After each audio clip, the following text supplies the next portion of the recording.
yéen vous reprochez quoi à la société civile quoi. Si vous comparez la société civile d'aujourd'hui à celle du temps où Wade était au pouvoir vous vous trompez lourdement. Pourquoi lourdement parce que cette société civile bi ngeen doon wax sax une fois Macky au pouvoir une partie était avec Macky c'est par la suite lañ bàyyi am na fi wax leen société civile kan moo nekk tey. société civile yow société civile nga bokk de. man waaw da nga ko fàtte. waaw dëgg la waaw dama laa lay wax dama la ña ngeen daan wax ñuy taxaw di wax nga leen di toog. waaw di bind si ñoom ba ñu demee ci nguuru Macky kan la nga gisaat tey ci société civile bi ku fi jógee dem si nguuru Macky si ñuy taxaw di wax nañ ko wax. bari na fi de. da nga koy wax. da nga saa di ngay wax cat wax ma caa ci da nga naan kii Abdoulaye Coulibaly la wala kii Apenda Mbow la woon wala kii ay Aliou mbir mi c'est collaboré avec wala diw ak diw ak diw que les gens le disent. Ils ne le disent pas. Et pourtant il y a des gens qui se sont battus du temps où Macky était au pouvoir qui sont restés constants dans leur démarche. Ils n'ont pas changé. Non, pas moi seul. Je ne parle même pas de moi. Mais xam nga ñii la leen bëgg. li ngeen bëgg lañ dul def. Ça vous arrange, vous mettez les gens en TikTok, ça ne vous arrange pas, c'est un corrompu. C'est ça que les gens n'accepteront pas. La vérité, bu ñu ko yaakaaree waxuñu ne li ñu wax dëgg la. Mais bu ñu yaakaaree ne fii la dañ ko fay wax bu dee ci nguur wala ci opposition. Mais li ngeen bëgg lañ dul def Serigne Sall tu es libre de s'attaquer au pouvoir ça les gens kenn waxu la bëgg a def. Parce que yow loolu mooy sa option.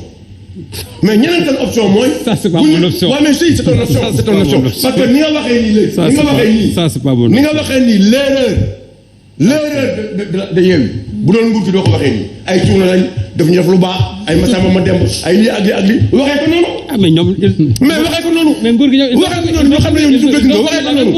waxal na tey c'est-à-dire que la liste de Yewwi aujourd'hui à Dakar pouvait enflammer ce pays bu lee amul woon tey. Enflammé. Oui si. Ah non du tout. Avec l'histoire du mais tout. vous l'avez commencé. Du tout. Avec l'histoire ce qui s'est passé avec Yewwi avec Benno. tey la waa Yewwi commencé nelaw. Du tout. tey jii nelawuñu woon tey la ñu commencé nelaw Déthié Fall baax na suba Déthié la noonu liste bi kii laa ko jox suba kii ne ma Samba kii ne ma Adem nañ naan nguur gi la ñooy comploté loolu yëpp tey xam nañ ne amul wala loolu la bëgg ñun ñu ñëw taxaw di raay seen mbagg wala di raay seen ndig on le fera pas. D'accord. Ce qui nous intéresse c'est le peuple ce qui nous intéresse mooy askan wi bu ñu gisee moom laa lay wax dégg nga li ma la wax li ñu intéressé mooy loolu maintenant ay ñu lañ ko jox xaalis bi nit ñi di tedd boobu gisuñu ces leaders qui sont là ces leaders qui sont là bi ñuy tedd gisuñu leen ba ñuy xeex gisuñu leen ils étaient tous des jeunes dans leur coin. mais nee na kii il fait un plaidoyer. non il fait pas plaidoyer mais il faut que ça soit parce que nit ñi du tay lañ am oto du tay lañ sol yére lu baax du tay lañ am kër du ñu ci tayee xeex ils se sont battus pendant des années. D'accord. c'est non donc bàyyi ma wax dama la. D'accord. waaye non dama la c'est pas aujourd'hui ngeen ñëw taxaw. yow dañu gis sa bopp. non gisuma sama bopp mais dama bëgg ngeen wax société civile dama bëgg mu rafet. Quand même. waaw dama bëgg mu rafet wax ji nay rafet waaw day loo wax ju rafet. Je veux placer un mot sur la société. Vas-y, allez-y. Je pose la question. De quelle société civile parle-t-on? De quelle société civile parle-t-on? xamul tax tey société civile ñu koy wootewu mais ñu si bari ils sont enrôlés ñu bari ñuy wootewoo société civile ils sont enrôlés apparemment.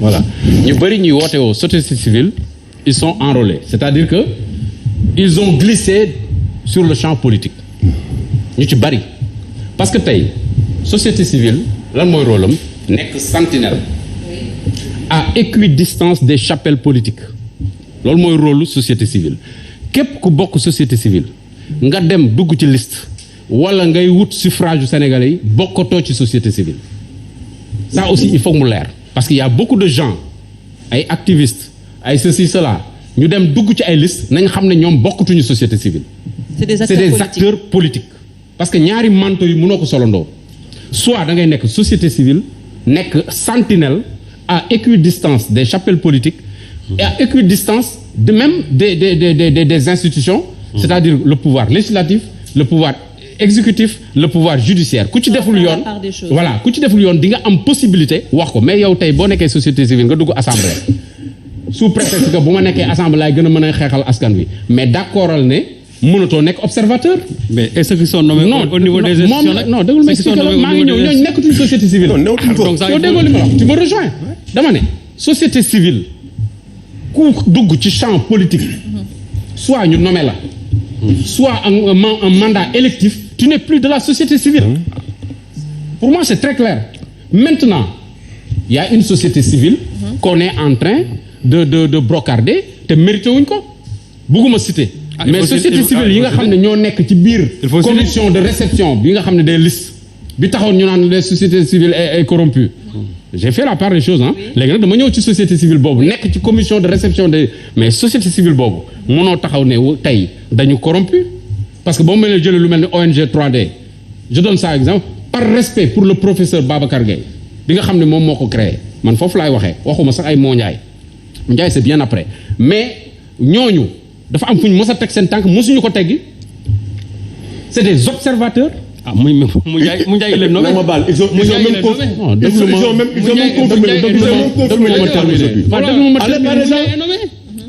il vient de confirmer des propos mën na défendre boppam mais moom ci boppam ils ont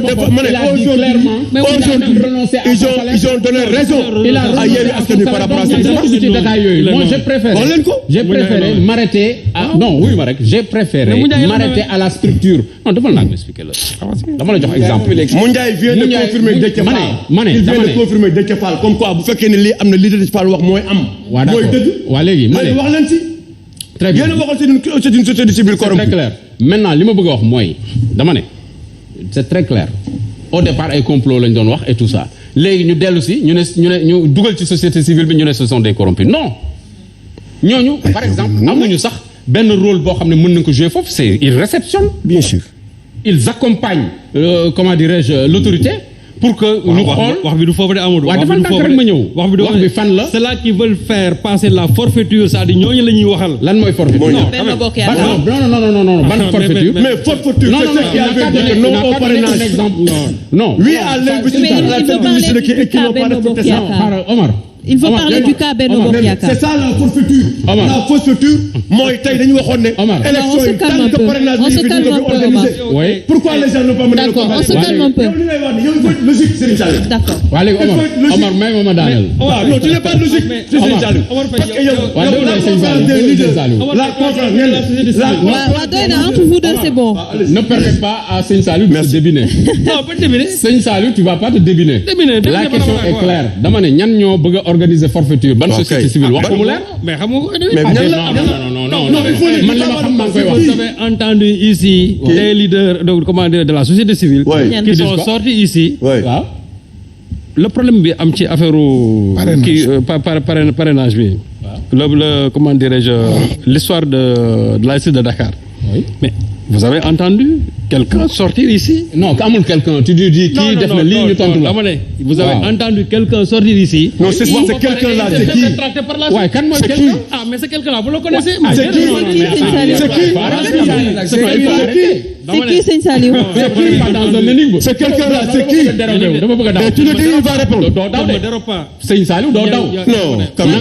C'est qui mu leer parce que man li ma fi wax suba ba tey damay wax mu leer man. Ouais. C'est qui? C'est quelqu'un là. Donc moi j'ai donné des exemples. J'ai dit que man société civile bi ma gis ci commission de réception bi pour man ñooñu c'est pas une société civile liggéey. Parce que du société civile boo xam ne dañ dugg ci liste du société civile boo xam ne dañuy wàcc di dugg ci combat politique bi c'est une société civile boo xam ne ba léegi fañ tegoon seen tànk sur le plan du développement sur li nga xam ne moom mooy en matière électorale fa lañ ko teg man ci li ma gis man ak li ma fekkee donc ñooñu mënuma taxaw tey par exemple ñu ne ñooñu c'est des corrompus je n'en vois pas les preuves maintenant nag bu nee dafa am ñoo xam ne dañuy organiser forfaiture danaan telle personne ak telle organisation moo ko def mais gis nga des accusations fortuites comme ça di sànni ci wax ci ngelaw li dafay yomb trop si dañuy respecter Sénégalais Serigne Saliou je vous repose la question kan mooy préparer forfaiture ban société civile mooy préparer forfaiture Amadou dafa gën a jàpp looy xam nga baax li ma wax non dina on a compris bul daw waxal wax tu ne peux pas lui faire dire non il n'a pas non les gens ils ont le courage mais il n'a pas le courage de le dire c'est catastrophique ça il est très courageux non ça c'est catastrophique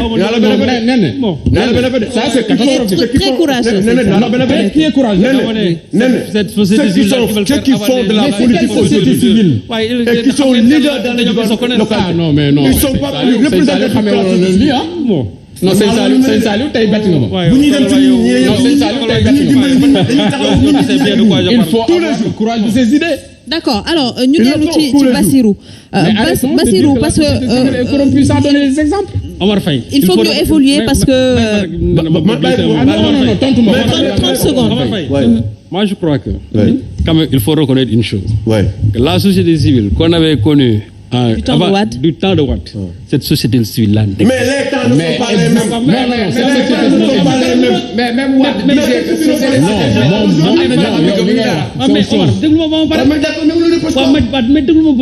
Omar ñi may wax société civile ñooñu duñ société ils étaient dans un combat politique. waaw mais nag ñooñu ñoo fi ne.